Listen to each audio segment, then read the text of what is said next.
Hi guys, this is May Park at ngayon ay magluluto na naman tayo uli. So this time magluluto tayo ng Korean food. So ang napili ko ngayong lutuin ay yung budae-jjigae.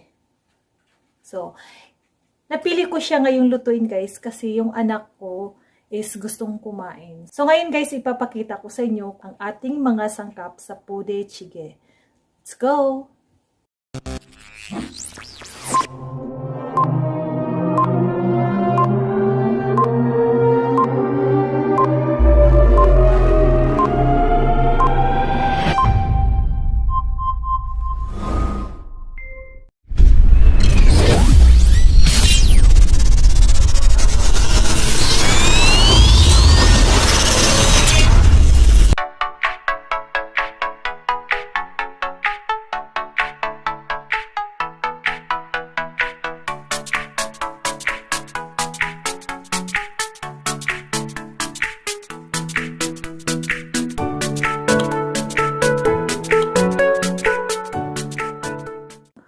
Rice canton, tapos itong dumpling, tapos yung jumbo sausage na hiniwa ko siya ng manipis, tapos yung rice cake, tapos sibuyas, tapos hinalo ko na din yung cheese, kasi magkasama naman yan silang ilagay ko mamaya, magkasabay sila. Ito siya is pork, hiniwa ko siya ng pahaba. Tapos ito siya is ham. Tapos kimchi. Tapos hotdog. So Korean hotdog, ganyan ang kulay. Tapos yung beans or yung hands sa atin. Hindi mawala-wala yung ating bent piece. Tapos ang ating sabaw. So ito yung isasabaw natin. So ito yung tinatawag nila ditong sagol. So hindi naman ako kumakain ng beef, pero yung mga anak ko ay kumakain. So ito guys, sabaw ng yung buto-buto ng baka na pinakuluan ng ilang oras, almost isang araw nila itong pinapakuluan. So let's go guys, magluluto na tayo. So ayan guys, ilalagay lang natin dito yung sabaw ng baka kanina. Papakuluin ko lang to. Tatakpan muna natin para kumulo.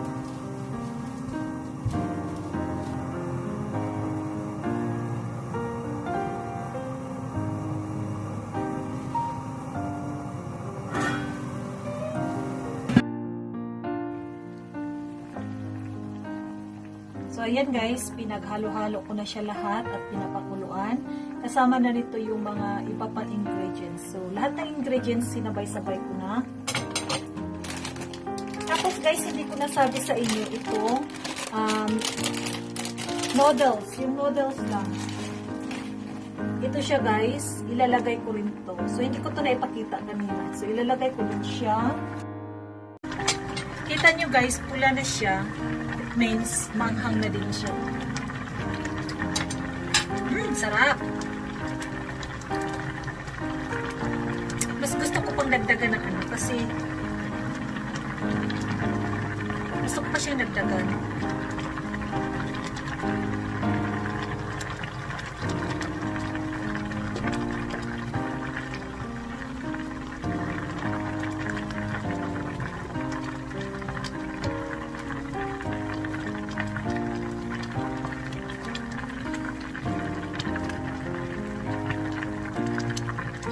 Tapos, kung gusto mo siyang lagyan ng kung gusto mong lagyan ng itlog, pwede naman lagyan ng itlog. Kaya lang, yung mga anak ko, pag minilagyan to siya ng itlog, ayaw nila. So, gusto nilang ganito lang siya, guys. So, tatakpan muna natin.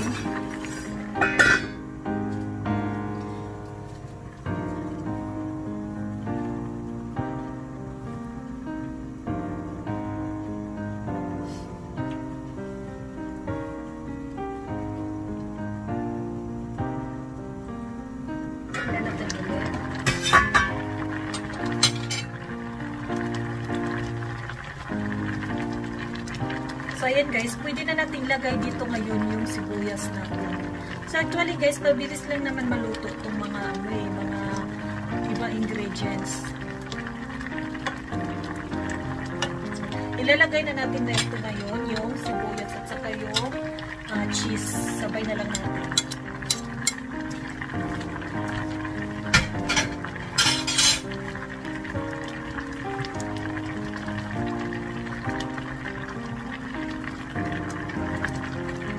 Takpan muna natin.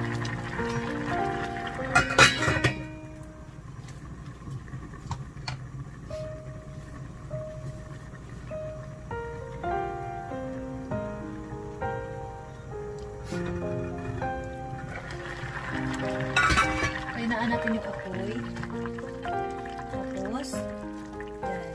So, ito guys, pwede na to. Pwede na siyang kainin. Pwede na siyang iserve. Yan, ang sarap. Ang amoy. Ang sarap ng amoy. Yan. So, ito siya ngayon guys. Ang itsura ng budae-jjigae. So, yan guys, masarap siya. So, isi-serve ko na to sa aking mga anakes.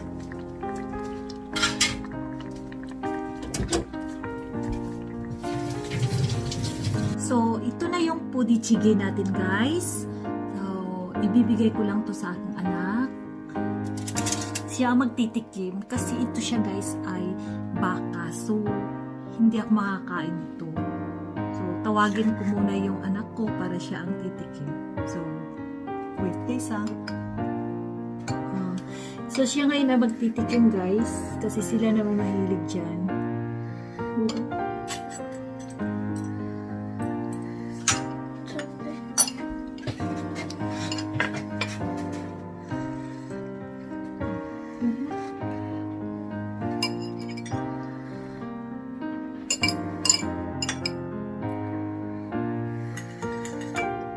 Globo.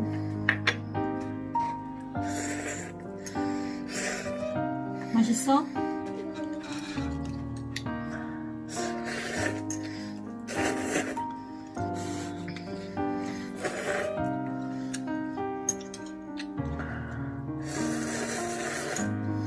Ang tugo?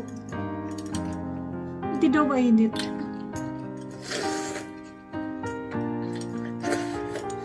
Masarapan siguro yan.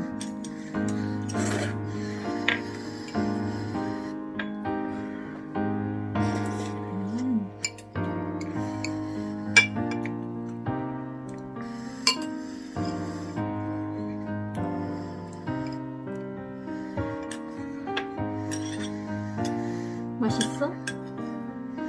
sarap daw.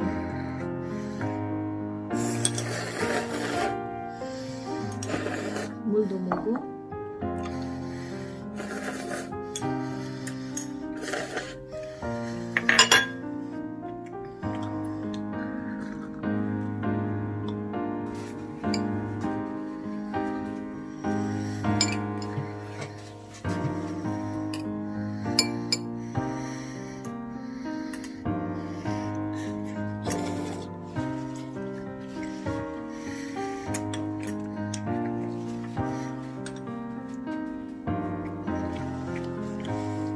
So, ayan guys, kinakainan niya. So, hindi naman siya naanghangan kasi sanay na sila sa anghang. Ako lang naman ay hindi talaga ano sa anghang. So, maraming salamat sa panonood guys. So, actually kanina natikman ko naman din siya. Kasi syempre pag nagluluto ka, titikman mo rin naman siya, diba?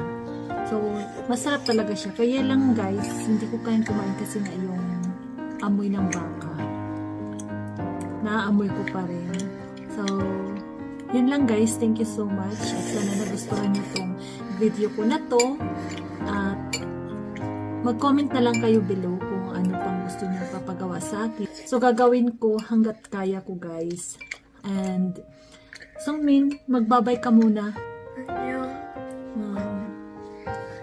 So, hindi siya marunong magtagalog. Kaya, yon. Sa lahat ng mga bago pa dito sa channel ko guys, sa lahat ng hindi pa nakapag-subscribe sa akin, please subscribe me, like and share, and click the bell button para ma-notify kayo sa lahat ng mga videos kong i-upload. So, yun lang guys. Thank you so much. God bless. And ingat tayo lagi.